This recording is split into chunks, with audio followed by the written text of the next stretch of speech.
भी बढ़ रही है, उस पर भी ईरान की सरकार ने अमेरिका पर सवाल उठाया है कि वो जानबूझकर इन प्रदर्शनों को, जो हिंसक प्रदर्शन है, उनको अपना समर्थन दे रहा है अमेरिका, और उन तस्वीरों का इस्तेमाल कर वो ईरान में राजनीतिक हस्तक्षेप करने की कोशिश कर रहा है। लेकिन अब ये एक नया मोड़ उसमें जो दिखाई पड़ रहा है कि बड़े पैमाने पर सरकार के समर्थन में प्रदर्शनकारी जब बाहर निकल रहे हैं तो सरकार विरोधी प्रदर्शनकारी और सरकार के खिलाफ वहां की जनता, दूसरी बात और दूसरा सरकार के विरोध में जो बाहरी तत्व हैं उनका भी एक, ये अब ईरान की सरकार ये स्पष्ट रूप से बताना चाहती है कि जो हिंसक प्रदर्शन है वो किस तरीके से अमेरिका और इस्राइल के समर्थक लोग हैं, उनमें कुछ ईरान के लोग भी हैं और ईरान में राजशाही का समर्थन करने वाले लोग हैं। तो एक दिलचस्प मोड़ पर ईरान में इस समय दिखाई पड़ रहा है वहाँ की राजनीति, और वहाँ प्रदर्शनकारी भी जिस तरीके से आमने सामने दिखाई पड़ रहे हैं, यानी सरकार के विरोधी और सरकार के समर्थक। इसको लेकर क्या कुछ अभी चल रहा है ईरान में, ताज़ा जानकारी के लिए हम अपने सहयोगी के पास चलेंगे। लेकिन अमलेंदु जी, जिस तरीके से ईरान ने अमेरिका के राष्ट्रपति डोनाल्ड ट्रंप की बार बार की चेतावनी पर उनको जिस तरह से प्रतिक्रिया दी है, उससे अमेरिका में भी और सबसे ज़्यादा जो इस समय आशंका का माहौल है या खौफ का माहौल है वो इसराइल में है। चूँकि सीधे सीधे कहा गया है ईरान की तरफ से कि अगर हमला करता है अमेरिका तो उसका वो जो अमेरिका के वहाँ पर सैन्य ठिकाने हैं मध्य पूर्व के देशों में, और इसराइल उस पर उनके निशाने पर, यानी ईरान के निशाने पर ये दो चीज़ें होंगी। हाँ बिल्कुल, ये साफ तौर पे कहा गया है कि ईरान के निशाने पर एक तो मध्य पूर्व में जो सैन्य अड्डे हैं अमेरिका के वो होंगे, और इजराइल जो है वो उसके निशाने पर होगा, ये साफ तौर पर कहा गया है। और कल सॉरी माफ़ कीजिए, कल ज़बरदस्त प्रदर्शन समीर जी हुए हैं वहाँ, और जो तेहरान का एनगेलाव स्क्वायर है वहाँ बहुत ज़बरदस्त प्रदर्शन हुए, और जो राष्ट्रपति मसूद पेजेश्कियन हैं वहाँ के, वो खुद उस रैली में पहुँचे और उन्होंने लोगों को भरोसा दिलाया कि उनकी सरकार जनता की बात सुनने को तैयार है। ये वहाँ पर साफ तौर पर देखने को मिला। और ईरानी संसद के स्पीकर जो है कलीबाफ, वो भी उसमें मौजूद थे, और उन्होंने डोनाल्ड ट्रंप को कल ही चेतावनी दी कि ईरान जो है वो इमाम हुसैन का देश है और वे ट्रंप का सामना करने के लिए तैयार हैं। उन्होंने ये साफ तौर पे कहा कि अमेरिकी संसाधन, ठिकाने, जहाज और सेनाएं इस इलाके में तबाह हो जाएंगे, ये साफ तौर पर कहा गया। और इधर जो भारत में ईरानी दूतावास है उसने इस पे लिखा समीर जी कि तेहरान में आज की भीड़ का पैमाना तथाकथित जनमत इंजीनियरिंग की पश्चिमी कोशिशों की विफलता को दिखाता है। ईरानी लोगों ने राष्ट्रीय संप्रभुता का दावा किया और बाहरी दखलंदाजी और अमेरिका और जैवनी शासन द्वारा राज्य आतंकवाद को खारिज किया। ये और उसके बाद फिर जो इमाम खामेनेई है, जो यहाँ के सुप्रीम लीडर है ईरान के, उन्होंने एक अपना संदेश जारी किया, और उस संदेश में उन्होंने जो है साफ तौर पर यह कहा कि ये जो विदेशी दुश्मनों की साजिशें हैं इनको विफल करने वाला है, और आंतरिक भाड़े के टट्टू जो हैं उन्होंने जो यहाँ जो अंजाम दिया था हिंसा को, उसका ये जवाब यहाँ की ईरान की जनता दे रही है। बिल्कुल। तो वहाँ ईरान में वहाँ सरकार ये स्पष्ट रूप से कह रही है कि किस तरह से जो हिंसक प्रदर्शन हुए हैं सरकार के खिलाफ, उसमें बाहरी तत्व हैं और अमेरिका और इसराइल का पूरी तरह से उनको समर्थन मिल रहा है। इस बात को तो ईरान, अमेरिका और इसराइल कई कह भी रहे हैं। डोनाल्ड ट्रंप खुद कई बार वहाँ पर हिंसक प्रदर्शनकारियों पर जो सख्ती की गई है सुरक्षा बलों की, उसको लेकर उन्होंने चेतावनी भी दी, यानी हस्तक्षेप की बात भी वो बार बार दोहरा रहे हैं। लेकिन यहाँ सरकार के समर्थन में जब प्रदर्शनकारी अब सड़कों पर उतर आए हैं तो यह साफ है कि वहां ईरान की जनता दो भागों में निश्चित तौर पर बटी हुई है। सरकार के विरोध में जब लोग हैं तो सरकार के समर्थन में भी बड़ी संख्या में है, और ईरान की सरकार इस बात को दुनिया के सामने रखना चाहती है। ये तस्वीरें दिखाई पड़ रही हैं राजधानी तेहरान की, जहां सरकार के समर्थन में वहां लोग जुटे हुए हैं, और किस तरीके से, और इस तरह के प्रदर्शन वहां तेहरान के, राजधानी तेहरान के मुख्य इलाकों के अलावा कई और जगहों पर भी आयोजित किए गए। वहां हमारे साथी हैं डीबी लाइव के सहयोगी जमील जाफरी। कल भी हमने उनसे वहाँ के ताज़ा हालात के बारे में जानकारी ली थी। एक बार फिर उन्होंने वहाँ से एक रिपोर्ट भेजी है। उस रिपोर्ट को सुनते हैं कि क्या कुछ चल रहा है, इन प्रदर्शनों के बाद वहाँ की राजनीति पर क्या असर है, वहाँ जो लोग हैं, या चाहे ईरान के लोग हों या फिर दुनिया के दूसरे देशों के लोग हों, उनका क्या कहना है, वो किस तरह से वहाँ पर क्या डर के माहौल में रह रहे हैं या फिर बेखौफ हैं? क्योंकि कई देशों ने, जिनमें खास तौर पर अमेरिका ने, अपने नागरिकों के लिए एडवाइजरी जारी की है। तो चलते हैं, सुनते हैं रिपोर्ट, ये देखते हैं जमील जाफरी की, जो डीबी लाइव के सहयोगी हैं, क्या कुछ बता रहे हैं। डीबी न्यूज़ के तमाम व्यूवर्स को सलाम, आदाब और नमस्ते। हम लोग आज 12 जनवरी है और शहर मुक़द्दस कुम में हैं, ईरान में हैं। ईरान में राइटर्स के थ्रू कोशिश की गई थी कि ईरान में राइट्स किए जाएं। इजराइल और अमेरिका ने अपने एजेंट्स के ज़रिए से दुनिया को पैगाम पहुंचाना चाहा कि ईरान में बहुत डिसरप्शन है, और ईरान की गवर्नमेंट ने अनाउंस किया और कि ईरान में आज जो है एक रैली निकाली जाएगी गवर्नमेंट के सपोर्ट में। इस वक्त कुंभ में हम लोग मौजूद हैं, लाखों की तादाद में लोग मौजूद हैं। आप जहां तक नजरें डालेंगे आपको सिर्फ लोग ही लोग नजर आएंगे। ईरान में इस वक्त 100 से ज़्यादा शहरों में ये रैलीज की गई है, जहां पर ईरान के अंदर ये रैलीज में बताया गया कि ईरान की आवाम हुकूमत के साथ है, रहबर मुअज़्ज़म हज़रत आयतुल्लाह ख़ामेनेई के साथ है, और जो दुश्मन का प्रोपोगेंडा है उसका सबसे बेहतरीन जवाब ये है कि लोग यूनाइट होकर एक पैगाम दें कि हम एक हैं, ईरान यूनाइटेड है और ईरान दुश्मन के प्रोपोगेंडा से न टूटने वाला है न बटने वाला है। ईरान मजबूत है। एक परचम के नीचे ईरान के तमाम लोग इस वक्त हैं और नारा लगा रहे हैं, लब्बैक या ख़ामेनेई, लब्बैक या ख़ामेनेई। एक और प्रोपोगेंडा जो हमेशा फैलाया जाता है कि ईरान में ख़वातीन के ऊपर और औरतों को कोई हुकूक नहीं है, महिलाओं को कोई हुकूक नहीं है। आप देखें इस पूरे रैली के अंदर आपको हज़ारों की तादाद में, लाखों की तादाद में लेडीज़ मिलेंगी, महिलाएं मिलेंगी, जो साथ में शाना बशाना, कंधे से कंधा मिलाकर नारा लगा रही हैं, लब्बैक या ख़ामेनेई। डीबी न्यूज़ के तमाम व्यूअर्स को हम ये कहना चाहते हैं कि ईरान के सिलसिले में प्रोपोगेंडा जो वेस्ट फैला रहा है वो आप ना देखें, और ये न्यूज़ को हतमन वेस्टर्न न्यूज़ नहीं दिखाएंगे। क्यों? क्योंकि यहाँ पर लोग यूनाइटेड हैं, वेस्टर्न प्रोपोगेंडा फेल होता है, और ईरान और वो कंट्रीज जो अपने पैरों पे खड़ा होना चाहती हैं वो सब एक साथ में हैं। नारा लगा रहे हैं, मर्ग बर अमरीका यानी मुर्दाबाद अमरीका, मर्ग बर इसराइल यानी मुर्दाबाद इसराइल। ये ईरान का नारा है। आप जमील जाफरी ये डीबी लाइव के सहयोगी हैं, वहां से सीधे उन प्रदर्शनकारियों के बीच से ये रिपोर्ट दे रहे हैं। वहां पर क्या नारेबाजी किस तरीके से हो रही है और कैसे वहां पर लोग जुटे हैं, और बता रहे हैं कि 100 जो बड़े शहर हैं, 100 महत्वपूर्ण शहर ईरान के, उन सभी शहरों में इस तरह के प्रदर्शन हो रहे हैं। अमलेदू जी, हाँ, इस तरह के सब प्रदर्शन हो रहे हैं, और जो विजुअल हम लोगों ने दिखाया समीर जी, ये विजुअल तो उन्होंने भेजा है अपने जमील साहब ने, और जो ख़ामेनेई जो है उनका जो ट्विटर हैंडल है उस पर जो जारी किया गया उनकी तरफ से, बहुत ज़बरदस्त विजुअल है। दूर दूर तक जो है ये देखिए ये तस्वीरें हैं। आप समझ सकते हैं कि कितना ज़बरदस्त जो है, मतलब कोई सड़क पे दूर दूर आप देखिए कहीं जो है आपको पैर रखने की जगह दिखाई नहीं पड़ रही है। ये तस्वीरें आयतुल्लाह अली ख़ामेनेई के ट्विटर हैंडल से ली गई हैं। जी, आयतुल्लाह अली ख़ामेनेई के ट्विटर हैंडल से ली गई हैं। इसको इन्होंने भी जारी किया, जो भारत में ईरानी दूतावास है उसने भी इसको जारी किया है, सब ने इसको जारी किया, तो ये वहाँ से दिखाया गया है। तो ये साफ तौर पर दिखाई पड़ता है। इधर कल जो है वहाँ का जो ईरान का विदेश मंत्रालय है उसने उन देशों के राजदूतों को बुलाया जिन्होंने जो विरोध प्रदर्शन बताए जा रहे थे उनको समर्थन दिया था और प्रदर्शनकारियों को समर्थन किया था। तो मीटिंग के दौरान जो है ईरान के विदेश मंत्रालय ने दंगाइयों द्वारा दी गई हिंसक कार्रवाइयाँ जो थी उनकी तस्वीरें दिखाई और इस बात पर जोर दिया कि हरकतें जो हैं शांतिपूर्ण सीमा जो प्रदर्शन थे उनकी सीमाओं से परे थी और संगठित तोड़फोड़ थी। और तेहरान ने इन देशों के राजदूतों से अनुरोध किया कि वे इन तस्वीरों को सीधे अपने विदेश मंत्रियों तक पहुंचाएं और प्रदर्शनकारियों के समर्थन में दिए गए आधिकारिक बयानों को वापस लेने की उन्होंने मांग भी की। और ईरान ने इस बात पर भी जोर दिया कि कोई भी राजनीतिक या मीडिया समर्थन अस्वीकार है और ये ईरान की आंतरिक सुरक्षा में सीधा हस्तक्षेप है, यानी खास तौर से जर्मनी और ब्रिटेन जो है इनको ये साफ तौर पर समर्थन दिया गया।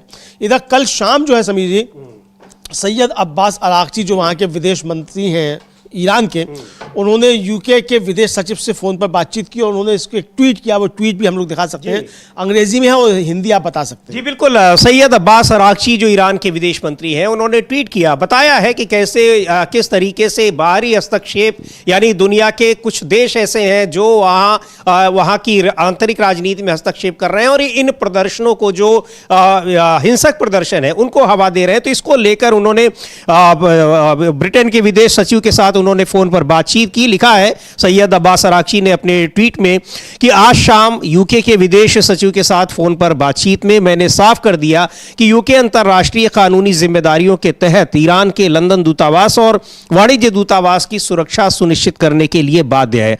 अगर यूके राजनयिक मिशनों की रक्षा करने की अपनी जिम्मेदारी पूरी नहीं कर पाता है तो ईरान के पास अपने कर्मचारियों को निकालने पर विचार करने के अलावा कोई चारा नहीं बचेगा। मैंने यूके से यह भी आग्रह किया कि वो ईरान के अंदरूनी मामलों में दखल न दे जिसमें इसराइली समर्थित आतंकवादियों के खिलाफ कार्रवाई करने से बचना भी शामिल है, जो न्यूज़ संगठनों के रूप में काम कर रहे हैं। और यहां पर उनके ऑफकॉम के पास हिंसा भड़काने और आतंकवाद का महिमा मंडन करने के बारे में साफ नियम और कानून है। यूके सरकार को यह सुनिश्चित करने के लिए कार्रवाई करनी चाहिए कि उसके अपने घरेलू कानूनों का पालन हो।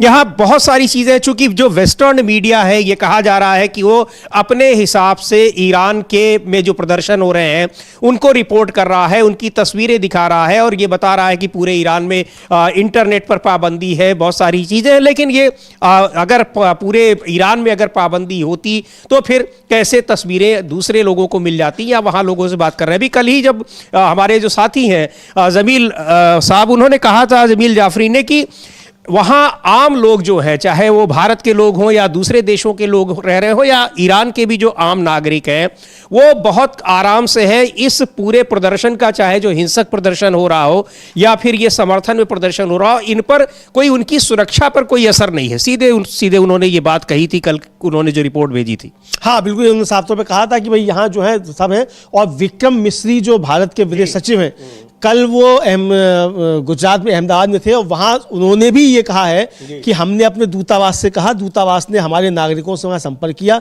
सब शांति है और एकदम सुरक्षित है। वो बयान भी हम लोग सुन सकते हैं विक्रम मिस्री का भी, यानी जो हमारे संवाददाता जो जमील जाफरी वहाँ से बता रहे हैं उसकी पुष्टि, यानी हमारी रिपोर्ट की पुष्टि एक तरीके से कहा जाए, वो भारत का विदेश मंत्रालय भी कर रहा है कि वहाँ सब कुछ ठीक ठाक है। बिल्कुल, तो सुनते हैं विदेश सचिव विक्रम मिस्री ने कल क्या कहा ईरान को लेकर, और अमेरिका जिस तरीके से वहाँ तमाम दुनिया के अलग अलग देशों में हस्तक्षेप करने की कोशिश कर रहा है, वेनेजुएला के बाद जिस तरह से आक्रामक एक साम्राज्यवादी रवैया अपना रहा है, उसको लेकर भी उन्होंने बयान दिया है। सुनते हैं क्या कह रहे हैं Vikram Misri. On Iran and Greenland, these are, I mean, I won't be able to go into the details of what the two leaders discussed, but insofar as the situation in Iran is concerned, I mean, it's a country that we have a very close relationship with, so we are watching the developments that are taking place there, the disturbances that one can see on the streets over there.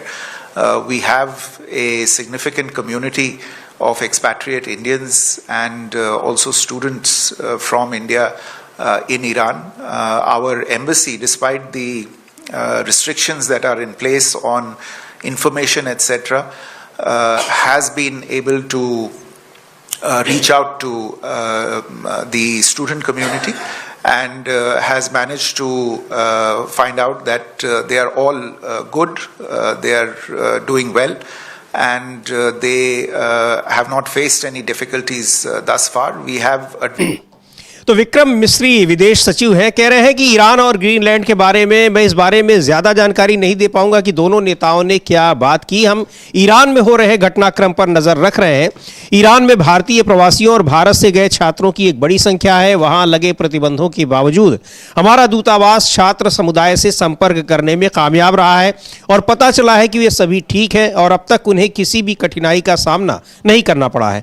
हमने वहां मौजूद अपने सभी देशवासियों को सलाह दी है कि वे बाहर न निकले या खुद को किसी भी तरह की अशांति के बीच न पाएं। यानी वहां पर लोग ठीक हैं और किसी तरह से किसी पैनिक की जरूरत नहीं है, यानी वहां पर बहुत कोई ऐसी अफरा तफरी नहीं है। यही बात कहा है विदेश सचिव विक्रम मिस्री ने। कल यही बात वहां पर ग्राउंड जीरो से हमारे जो साथी हैं जमील जाफरी, उन्होंने भी कहा था कि वहां रहने वाले लोगों को किसी तरह की कोई दिक्कत नहीं है, चाहे वो विदेशी नागरिक हो या फिर वहां ईरान के आम लोग हों। और आज भी उन्होंने जो रिपोर्ट भेजी है बताया है कि कैसे तमाम जगहों पर ईरान के अलग अलग शहरों में वहां सरकार के समर्थन में बड़ी बड़ी रैलियां हुई और प्रदर्शन हो रहे हैं। हाँ बिल्कुल, बड़ी बड़ी रैलियां हुई, प्रदर्शन हो रहे हैं और प्रदर्शन जो है वो वहाँ खामेनेई के समर्थन में हो रहे हैं। समीर जी, बड़ी बात यह है कि खामेनेई के समर्थन में जो है वहाँ ज़बरदस्त तरीके से लोग सड़कों पर उतरे हुए हैं।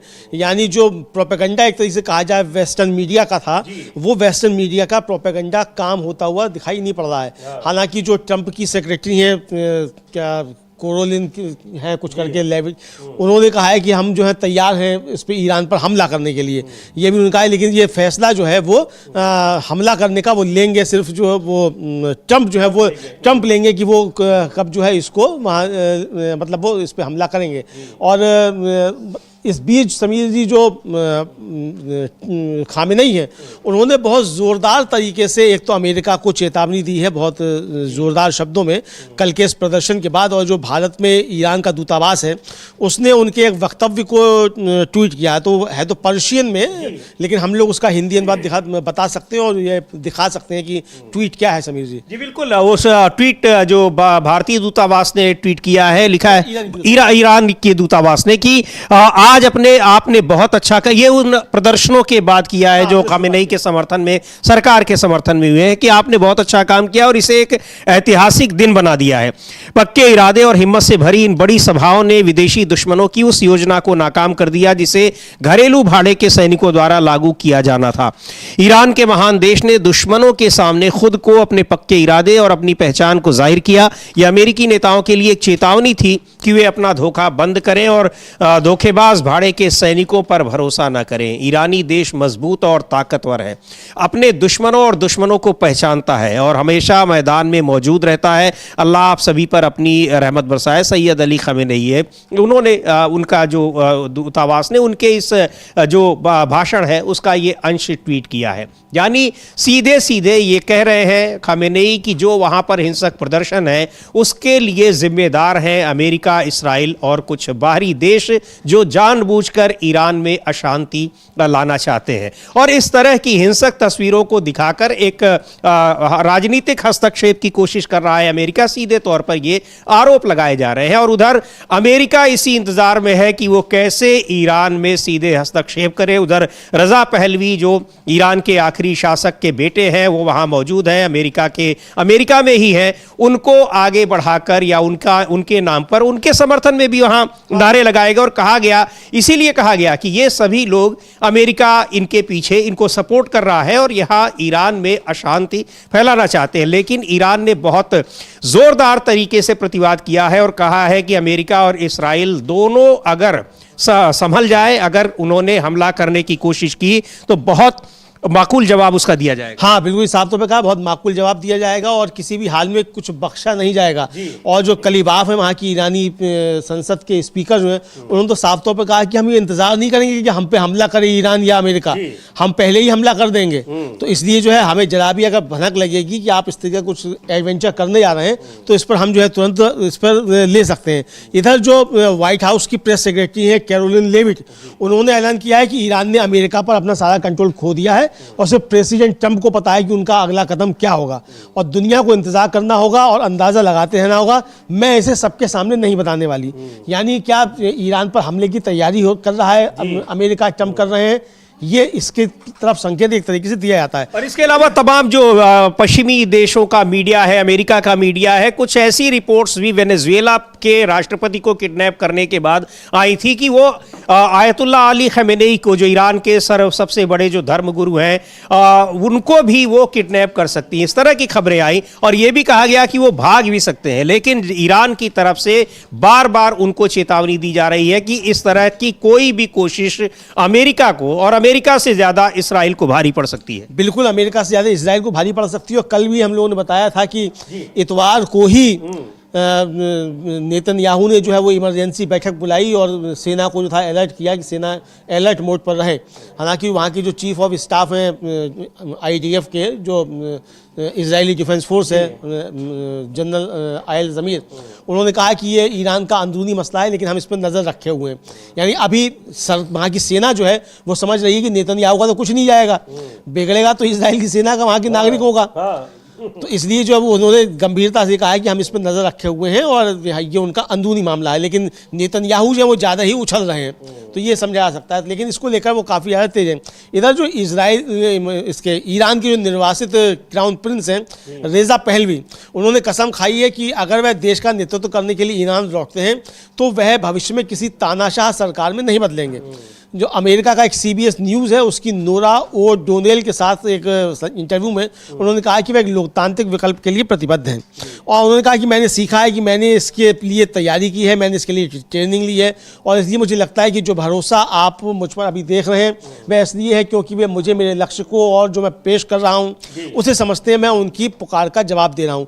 तो यानी अभी तक जो वहाँ के तानाशाह थे पहलवी रजा साहब, इनके पिता जिनको निकाल बाहर किया था वहाँ की जब इस्लामिक क्रांति हुई और भाग गए थे वो ईरान छोड़कर, अब वो बता रहे हैं कि वो अगर लौट के जाएंगे तो फिर वो एक वहाँ तानाशाह सरकार नहीं बनाएंगे, यानी वो लोकतांत्रिक सरकार बनाएंगे, राजशाही लाने की कोशिश। और यही बात कही जा रही है कि वहां जहां लोकतंत्र है वहां अमेरिका राजशाही लाने की कोशिश कर रहा है ताकि उसको अपने जो हित है वो सधे। हाँ, यानी भेड़िए जो है वो कसम खा रहे हैं कि भेड़ को नहीं खाएंगे, ये समझा जा सकता है।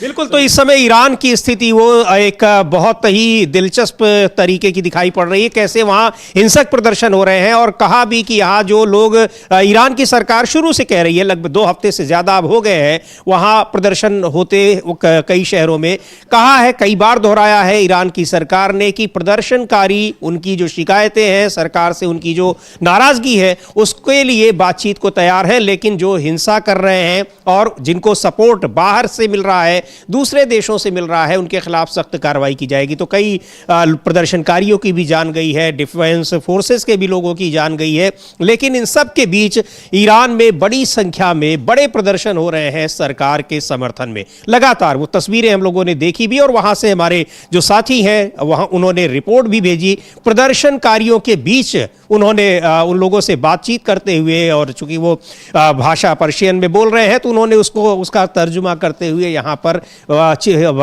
उन सारी स्थितियों को रखा कि कैसे वहाँ सरकार के समर्थन में लोग प्रदर्शन करते नजर आ रहे हैं। और इधर भारत की बात करें तो यहाँ भी कई मुद्दों पर सरकार घिरी हुई है, लेकिन इधर जर्मनी के चांसलर या भारत के दौरे पर हैं, कई उनके साथ कई जो समझौते हैं उस पर हस्ताक्षर भी हुए, लेकिन जिन तस्वीरों ने सबसे ज्यादा ध्यान खींचा वो प्रधानमंत्री नरेंद्र मोदी के साथ उनकी तस्वीरों ने ध्यान खींचा, उस पर हम लोग चर्चा करेंगे। लेकिन कई मुद्दों पर सरकार को विपक्ष घेरे हुए है, और इसके अलावा सुप्रीम कोर्ट से भी आज कई बड़ी महत्वपूर्ण सुनवाई हो रही है। हालांकि SIR को लेकर सुनवाई होनी है सोमवार को, लेकिन आज भी कई जरूरी मुद्दे हैं, कई महत्वपूर्ण केस हैं जिन पर सुनवाई हो रही है। अमलेंदु जी क्या कुछ बताएं उसके बारे में? हाँ, एक तो कुत्तों पे आज सुनवाई हो रही है समीर जी, कुत्तों पे सुनवाई जारी है। कुत्ते बहुत महत्वपूर्ण मसला है, उन पर सुनवाई बिल्कुल होनी चाहिए। कुत्तों से देश चल रहा है तो इसलिए उस पर सुनवाई बहुत ज़्यादा आवश्यक है, तो उस पर सुनवाई जारी है, कई दिन से जारी है। आज भी सुप्रीम कोर्ट में कुत्तों पे सुनवाई जारी है। लेकिन जो SIR का मामला है समीर जी, उस SIR के मामले पे आज एक नई पिटीशन जो है वो और सुप्रीम कोर्ट में दाखिल हुई, और सुप्रीम कोर्ट में जो पिटीशन दाखिल हुई उसमें ये कहा गया कि जो पश्चिम बंगाल में हिंसा हो रही है और उसका मतलब जवाब जो है मिलना चाहिए, उसका काउंटर में हमें मिल गया है, और क्या इसे बिहार के मामले के साथ इसको सूचीबद्ध किया सकता है, ये उनका कहना था। तो इस पर CGI ने कहा कि कल हमने इस पर बहस की थी मिस्टर सिब्बल के साथ, और हमने कुछ नोटिस इशू किया है, और इसको आने वाला जो सोमवार है उस पर इसको सुना जा सकता है। तो बेंच इस बात पे एग्री कर गई कि सोमवार को जब बिहार SIR पर चर्चा होगी, उस पर सुनवाई होगी, उसी के साथ साथ बंगाल SIR में, बंगाल में जो हिंसा हो रही है उस पर भी इस पर सुनवाई होगी। तो ये बड़ी खबर जो है सुप्रीम कोर्ट से SIR को लेकर समीर जी आई है जी। तो यार ये सोमवार को होगी सुनवाई, और उसमें SIR बिहार SIR पर तो हो रही है, लेकिन उसमें 12 अन्य राज्यों में भी खासतौर से बहुत सारी शिकायतें पश्चिम बंगाल को लेकर मिली थी, और वहाँ BLOs की जान जाने का मामला हो या फिर जो अनियमितताएं हैं उनको लेकर, तो उन सबको एक क्लब करते हुए सुप्रीम कोर्ट में उसकी सुनवाई होगी। अब देखते हैं कि क्या होता है, चूंकि सबकी निगाहें उस पर लगी हुई हैं। और इस बीच कल की जो सुप्रीम कोर्ट ने जो नोटिस जारी किया अमलेंदु जी, वो भी इसी से जुड़ा है, बहुत ही महत्वपूर्ण है, जिसमें मुख्य चुनाव आयुक्त और चुनाव आयुक्तों की नियुक्ति को जो चुनौती दी गई है, और उसमें कहा गया कि जो उनको संरक्षण मिला हुआ है कि पद पर रहते हुए उनके खिलाफ कब कोई ना तो कोई जो सिविल मैटर ना ही कोई क्रिमिनल मैटर उनके खिलाफ दायर किया जा सकता है, उस पर नोटिस जारी करना बड़ा महत्वपूर्ण है। हाँ, उसमें बहुत महत्वपूर्ण है। कल ब्रेकिंग में हम लोगों ने इसको ब्रेक किया भी था समीर जी कि सुप्रीम कोर्ट जिस पर सुनवाई में मतलब इसको सुन लिया है उसने, और ये उसने कहा है कि भाई हम इसकी जांच करना चाहेंगे। सीजीआई ने कहा कि हम इसकी जांच करना चाहेंगे कि जो इम्यूनिटी जो है राष्ट्रपति को भी नहीं है वो मुख्य चुनाव को क्यों है, और फिर आप नौकरी के बाद रिटायरमेंट के बाद भी आपको इम्यूनिटी मिली हुई है। तो ये इम्यूनिटी तो राष्ट्रपति जजिस को नहीं है, राष्ट्रपति को नहीं है, प्रधानमंत्री को नहीं है, किसी को नहीं है। ये इम्यूनिटी आपको क्यों मिली है, कैसे दे दी है। दूसरा ये कि जो उसमें आपत्ति याचिका में दर्ज की गई है वो ये दर्ज की गई है कि संसद को भी इस तरीके की इम्यूनिटी देने का अधिकार नहीं है। और जिस समय ये कानून पास किया गया उस समय सारे विपक्ष को निलंबित कर दिया गया था, बाहर करके उसको किया गया। तो यानी जो विधायी प्रक्रिया है उसका भी पालन इसमें नहीं किया गया। तो ये उसमें दलील दी गई थी, लेकिन सुप्रीम कोर्ट इसको सुनने को तैयार हो गया है और चुनाव आयोग को और सरकार को इस पर नोटिस इशू कर दिया गया है। बिल्कुल, इस पर नोटिस इशू कर दिया गया है। और इधर एक कुछ तस्वीरें बड़ा वायरल हो रही हैं, जिनमें जो हमने जिक्र किया कल प्रधानमंत्री नरेंद्र मोदी और जर्मनी के चांसलर की जो तस्वीर है वहां पतंग उड़ाते हुए, वो तो बहुत उसकी चर्चा हो ही रही है। इसके अलावा एक तस्वीर है बीजेपी के नेताओं के साथ चीन के प्रतिनिधिमंडल की मुलाकात, उस तस्वीर को भी हम देखेंगे और उसको लेकर विपक्ष ने निशाना साधा है कि ये इस तरह की मुलाकात करने का, इस तरह की बैठक करने का क्या मतलब है, और अगर यही काम किसी दूसरी राजनीतिक पार्टी ने किया होता तो फिर क्या प्रतिक्रिया होती बीजेपी के नेताओं की। क्या कुछ कहा है सुप्रिया श्रीनेत ने, एक बार देखते हैं। उन्होंने ट्वीट किया है और उन तस्वीरों के साथ जिसमें बीजेपी के कार्यालय में दिल्ली में चीन के प्रतिनिधिमंडल की एक बैठक हो रही है, मीटिंग हो रही है। लिखा है सुप्रिया श्रीनेत ने कि यह फोटो बीजेपी दफ्तर की है। बीजेपी के नेता और चीन की कम्युनिस्ट पार्टी के नेताओं के बीच मीटिंग हो रही है। ऑपरेशन सिंदूर में चीन ने पाकिस्तान का साथ दिया।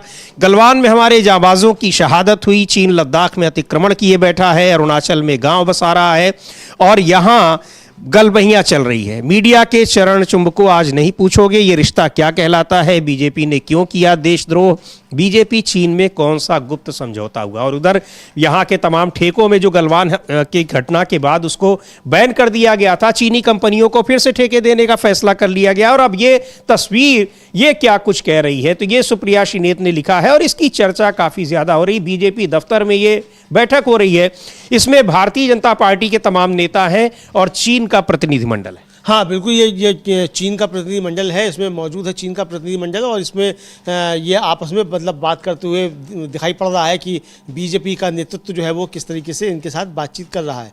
इसको लेकर समीर जी इधर जो है, अच्छा इसके साथ एक काम और हुआ है कि चीन ने जो है वो भारत में जो कश्मीर का हिस्सा है, शख्सगम वैली, उसको अपना हिस्सा बता दिया है। इसको लेकर काफ़ी ज़्यादा बवाल मचा हुआ है। इसको लेकर कांग्रेस ने भी एक ट्वीट किया है और इसको लेकर समीर जी जो कांग्रेस के नेता हैं टी.एस. सिंहदेव, उन्होंने भी कहा है, पहले हम कांग्रेस ने जो ट्वीट किया है वो हम इसको देख लेते हैं। कांग्रेस का ट्वीट, उन्होंने वो उनकी इसमें क्या लिखा हुआ है कि मोदी सरकार की विदेश नीति वेंटिलेटर पर पड़ी है। अब चीन ने जम्मू कश्मीर की शख्सगाम घाटी को अपना बताया है। चीन के विदेश मंत्रालय की प्रवक्ता माओ निंग ने कहा कि शख्सगाम घाटी चीन का इलाका है, यहां बुनियादी ढांचा बनाना गलत नहीं है। मोदी जी लाल आंख का क्या हुआ। और ये चीन की विदेश मंत्री हैं माओ निंग, जो चाइनीज भाषा में उनका ये बयान है, उस बयान को टैग करते हुए कांग्रेस पार्टी ने ये ट्वीट किया है। और क्या कह रहे हैं टी.एस. सिंहदेव, कांग्रेस के वरिष्ठ नेता हैं, डिप्टी सीएम रहे हैं छत्तीसगढ़ के, उनको सुनते हैं। और वहाँ जो सीपैक जो कंस्ट्रक्शन चल रहा है, निर्माण चल रहा है, उस पर भी अपनी बात कही है कि वो लोगों के निर्माण के लिए काम किया जा रहा है। आप कैसे देख रहे हैं, क्योंकि भारत की ओर से इसकी पहले आलोचना की गई थी, इस तरह की क्लेम को पहले भी भारत ने सवाल उस पर खड़े किए थे और डिनाई भी किया था। रणदीप जायसवाल ने भी कहा था कि भारत का वो इलाका है। इसमें पुनः मीडिया के माध्यम से ये बात सामने लाई जा रही है कि ऐसी स्थिति निर्मित हो गई है। सक्षम घाटी के लिए आपने कहा, दुर्भाग्य यह है कि देश को विश्वास में नहीं लिया जाता। इसके पहले भी बात आई थी और देशद्रोही लोगों को कहा गया आज आप और हम इस पे चर्चा कर रहे हैं, तो क्या अब हम लोग भी देशद्रोही माने जाएं? कुछ बातें सामने आ रही हैं और सरकार लगातार, इसके पहले भी जब विषय उठे थे कि एक बड़े हिस्से पे कहीं कब्जा कर लिया है चीन ने, क्या, और ये कहा गया था कि कर लिया है, और उसको एक सिरे से नकारा गया। पार्लियामेंट में जब बात उठी वहां भी नकारा गया, और विभिन्न प्रकार की संज्ञा जिन लोगों ने इस बात को उठाया उनको दी गई, विशेष करके कांग्रेस पार्टी के और लीडर और राहुल जी ने जब इस बात को उठाया था, जो मीडिया उठा चुकी थी।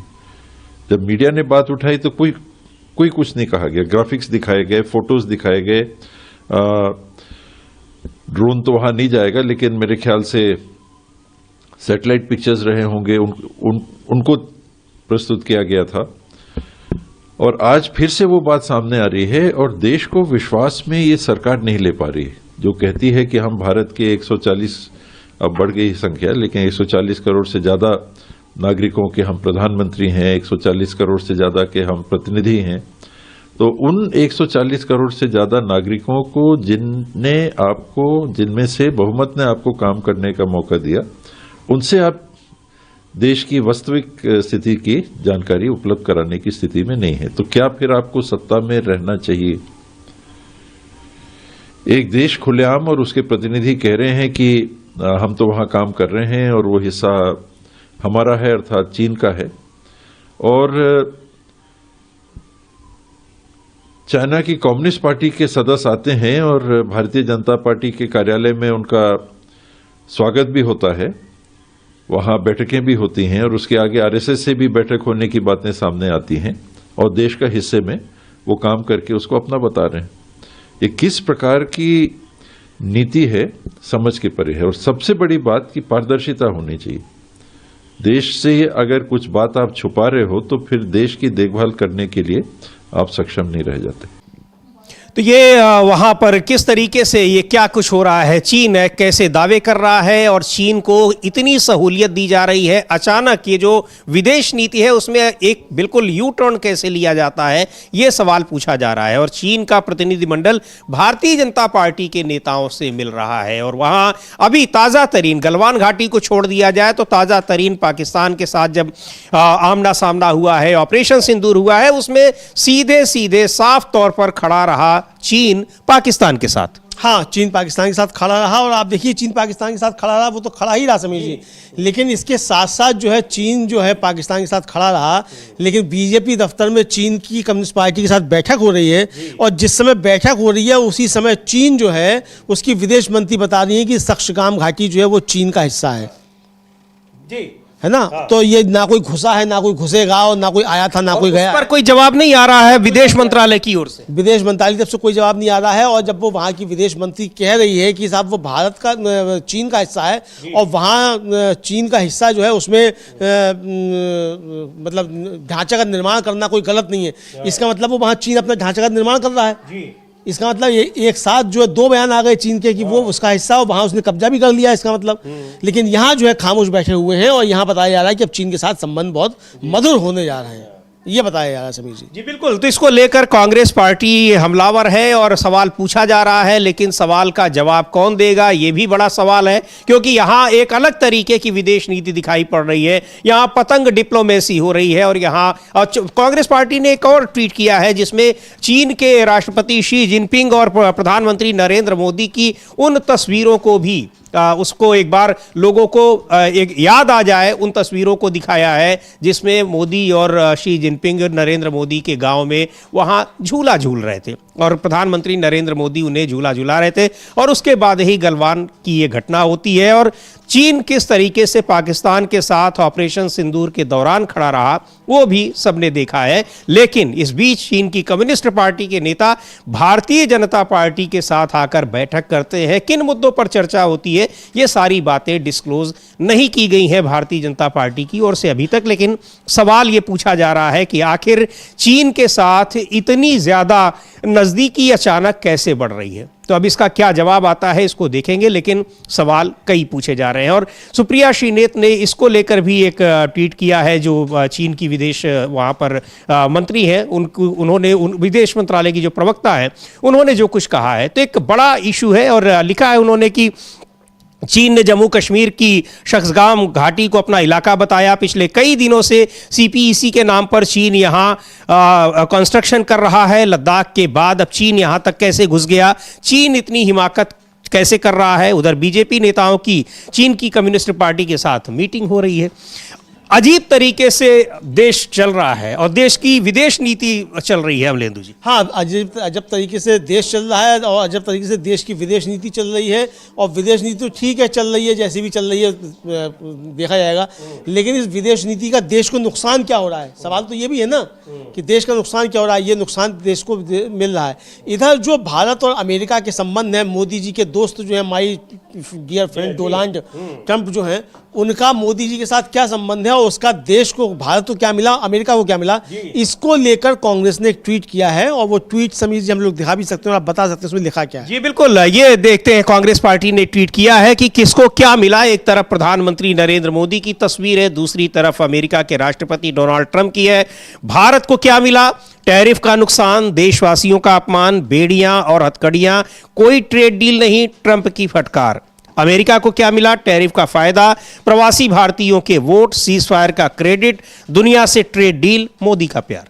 ये है कि यहां पर एक तरफा एक फायदा मिल रहा है किसको, अमेरिका को, और एक तरफा नुकसान झेल रहा है भारत। ये दोस्ती का नतीजा है। और दोस्ती का जो प्रधानमंत्री नरेंद्र मोदी की निजी दोस्ती अगर वो है, तो उसका खामियाजा कैसे पूरे देश को भुगतना पड़ रहा है। बिल्कुल, तो प्रधानमंत्री की दोस्ती हो या दुश्मनी हो, जो भी हो, इससे किसी को क्या लेना देना कि आपकी दोस्ती है कि दुश्मनी है, क्या है।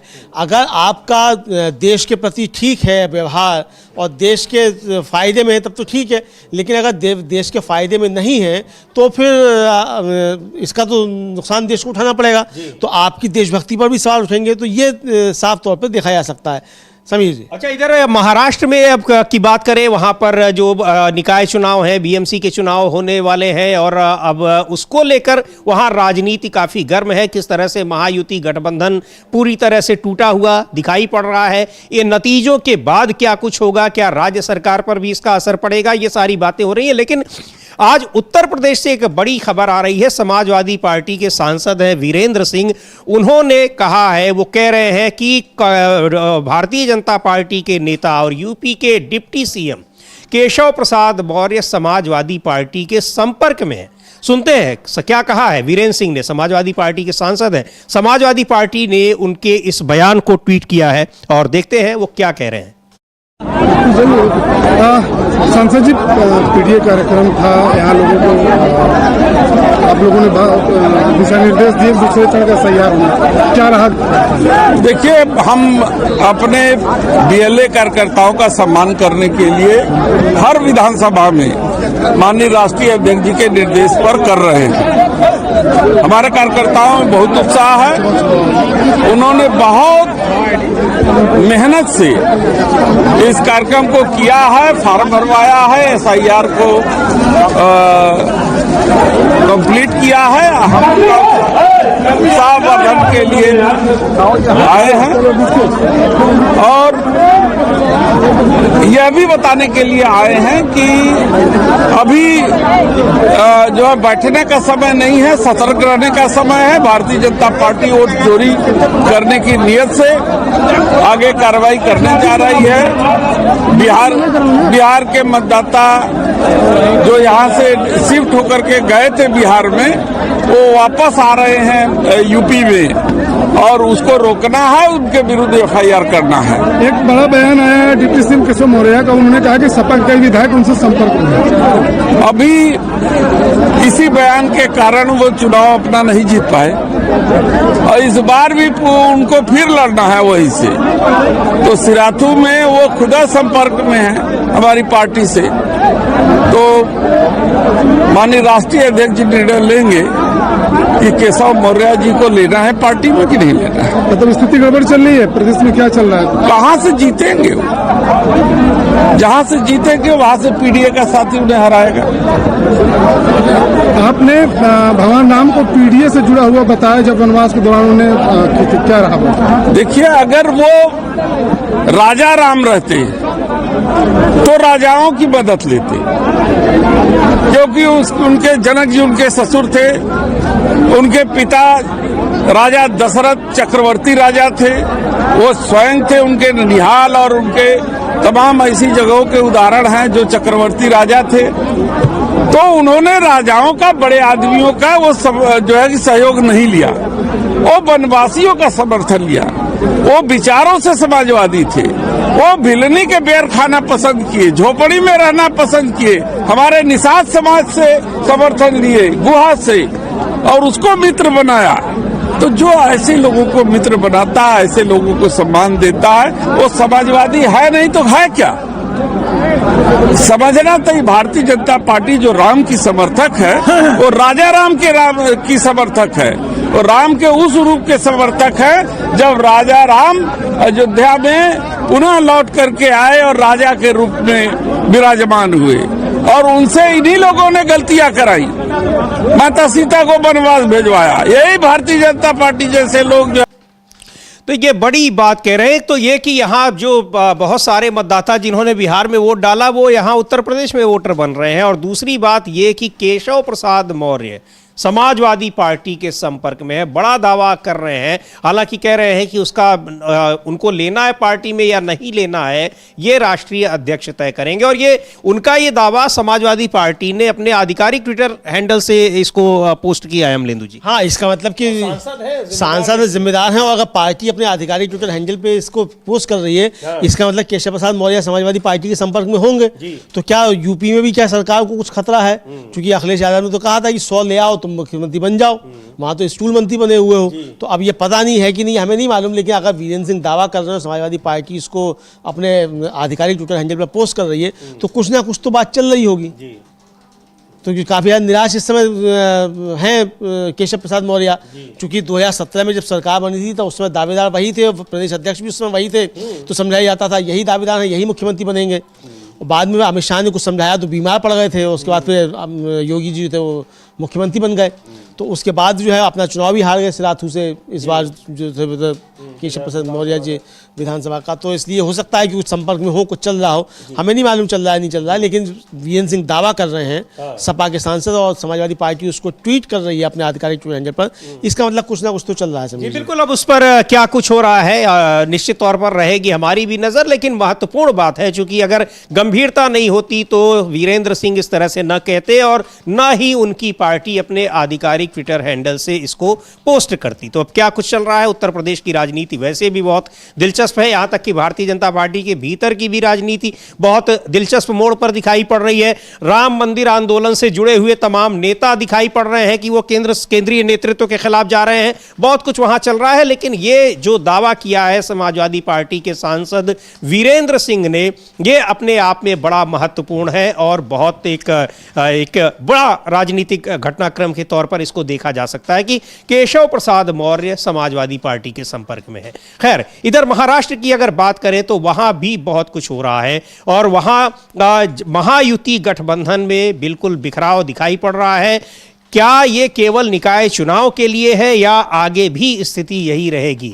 नतीजों के बाद, निकाय चुनाव के बाद काफ़ी कुछ इसमें देखने को मिल रहा है। लेकिन इधर अजीत पवार जिस तरह से एनसीपी शरद पवार के साथ मिले हुए हैं, उनके साथ चुनाव लड़ रहे हैं, सुप्रिया सुले के साथ मंच शेयर कर रहे हैं, कांग्रेस पार्टी की तारीफ कर रहे हैं, राहुल गांधी की तारीफ कर रहे हैं और अपने को सेक्युलर भी बता रहे हैं, तो अब ये लग रहा है कि शायद उनका तो महायुति गठबंधन छोड़ना लगभग तय हो चुका है। अमलेंदु जी, चुनाव के बाद हाँ, लग तो यही रहा समझिए कि महायुति गठबंधन उनका छोड़ना लगभग तय लग रहा है चुनाव के बाद। और वो जिस तरीके की बातें कर रहे हैं उससे साफ तौर पर समझा सकता। अब तो ये भी कहने लगे कि भाई बीजेपी से बड़ा भ्रष्टाचारी कौन है। और फिर ये कहना है कि मैं सेक्युलर सोच का हूं, तो सेक्युलर सोच का आदमी बीजेपी के साथ क्यों रहेगा? ये भी सवाल उठे, हम लोग सुन भी सकते हैं कि क्या कह रहे हैं। क्या कहा है उन्होंने अजीत पवार ने? वो कह रहे हैं कि हम तो सेक्युलर सोच के हैं। क्यों ऐसा कह रहे हैं और बीजेपी के साथ रहने के बावजूद ऐसा कह रहे हैं? सुन लेते हैं उनका कहने का मतलब क्या है। मुख्यमंत्री ने साफ कर दिया है कि उनकी महायुति जो है बीजेपी शिवसेना की महायुति जो है उनका महापौर बनेगा, हिंदू महापौर बनेगा और मराठी महापौर बनेगा। लेकिन एक चर्चा बुरके वाली महापौर या फिर मुस्लिम महापौर न्यूयॉर्क के मेयर की तरह बनने की चर्चा है। तो ये जो धार्मिक रंग आया है चुनाव को, बुरके वाली मेयर, मुस्लिम मेयर, हिंदू मेयर, इसको किस तरीके से आप? मुझे बिल्कुल ये पसंद नहीं है। मैं सेक्युलर विचारधारा का हूँ।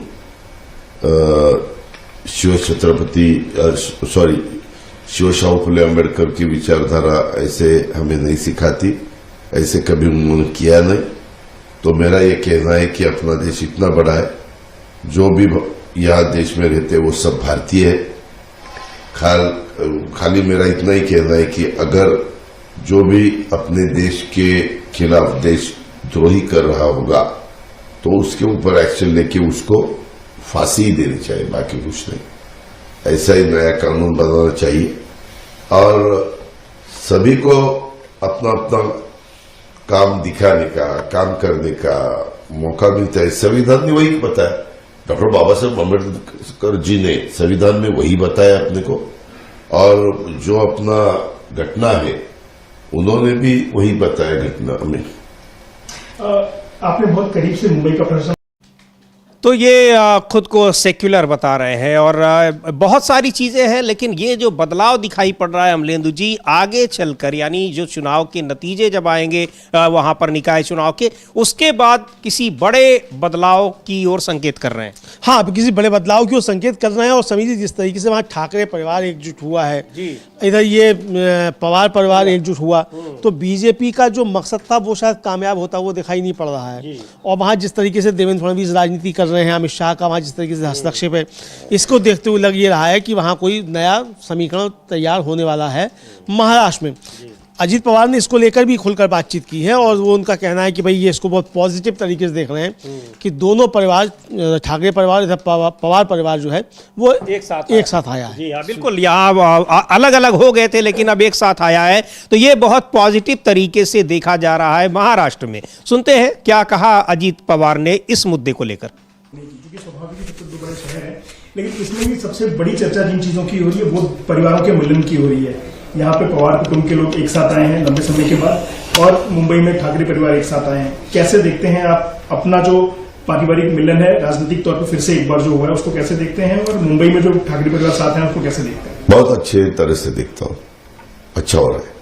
लेकिन राजनीतिक मनमुटाव 2-2.5 साल से ज्यादा समय तक रहा, तो कार्यकर्ता कितने आश्वस्त हो पाएंगे आप साथ आ गए हैं और वोट ट्रांसफर होंगे? कार्यकर्ताओं के कारण ही पुणे और पिंपरी चिंचवड़ में मिलजुल कर चुनाव लड़ने का तय हुआ, क्योंकि कार्यकर्ताओं को